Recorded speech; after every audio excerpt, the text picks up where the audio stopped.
السلام علیکم، welcome to my YouTube channel ایجی اردو اسٹوری۔ کسی زمانے میں ایک دور دراز سلطنت کا بادشاہ اپنی سلطنت کو مضبوط بنانے کے لیے مختلف جگہوں میں مصروف رہتا تھا۔ بادشاہ کا ایک ہی بیٹا تھا جس کا نام شہزادہ زین تھا۔ شہزادہ زین بچپن سے ہی اپنی ذہانت اور بہادری کے لیے مشہور تھا، لیکن ایک دن دشمنوں کی سازش کی وجہ سے بادشاہ کو مار دیا گیا اور سلطنت پر قبضہ کر لیا گیا۔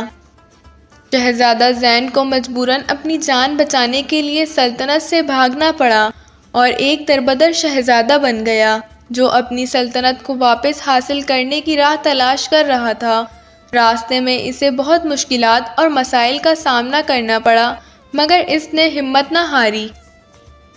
ایک دن شہزادہ زین ایک چھوٹے سے گاؤں پہنچا جو پہاڑوں کے درمیان واقع تھا۔ وہاں اسے دو بہنیں ملی جن کا نام عالیہ اور سائرہ تھا۔ عالیہ بڑی بہن تھی جو بہت محنتی اور ذہین تھی۔ سائرہ چھوٹی بہن تھی جو بہت معصوم اور نرم دل تھی۔ دونوں بہنیں اپنے والدین کے انتقال کے بعد ایک دوسرے کا سہارا تھیں۔ شہزادہ زین نے گاؤں میں کچھ دن گزارنے کا فیصلہ کیا اور بہنوں کے گھر میں پناہ لی۔ بہنوں نے اس کی دیکھ بھال کی اور اس کے زخموں کا علاج کیا۔ جیسے جیسے وقت گزرتا گیا، شہزادہ زین اور بہنوں کے درمیان گہری دوستی ہو گئی۔ زین عالیہ کی عقل مندی اور سائرہ کی معصومیت سے متاثر ہوا۔ سائرہ کی نرم دلی اور محبت نے شہزادے کے دل میں اس کے لیے جگہ بنا لی، لیکن عالیہ کے دل میں بھی شہزادہ زین کے لیے محبت پیدا ہو گئی تھی۔ اسے احساس ہونے لگا کہ زین سائرہ کی طرف زیادہ مائل ہے۔ عالیہ نے اپنی محبت کو دل میں ہی دبائے رکھا اور اپنی بہن کی خوشی کے لیے دعا کی۔ ایک دن شہزادہ زین نے عالیہ کو اپنی سلطنت کی کہانی سنائی اور بتایا کہ وہ اپنی سلطنت کو واپس حاصل کرنا چاہتا ہے۔ عالیہ نے زین کی مدد کرنے کا ذمہ لیا اور ایک منصوبہ بنایا۔ اس نے اپنے تمام وسائل اور ذہانت کا استعمال کرتے ہوئے شہزادہ زین کو اپنی سلطنت واپس حاصل کرنے میں مدد کی۔ آخر کار شہزادہ زین نے دشمنوں کو شکست دی اور اپنی سلطنت کو واپس حاصل کر لیا۔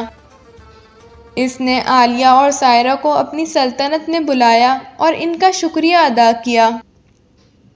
شہزادہ زین نے سائرہ سے اپنی محبت کا اظہار کیا اور اس سے شادی کی بات کی، جسے سائرہ نے قبول کر لیا۔ عالیہ نے اپنی بہن کی خوشی میں خوش رہنے کا فیصلہ کیا اور سلطنت کی تعمیر میں مدد کرنے لگی۔ شہزادی زین اور سائرہ کی شادی ایک عظیم تقریب میں ہوئی اور عالیہ نے اپنی بہن اور زین کی خوشیوں میں شریک ہو کر اپنی قربانی کو پورا کیا۔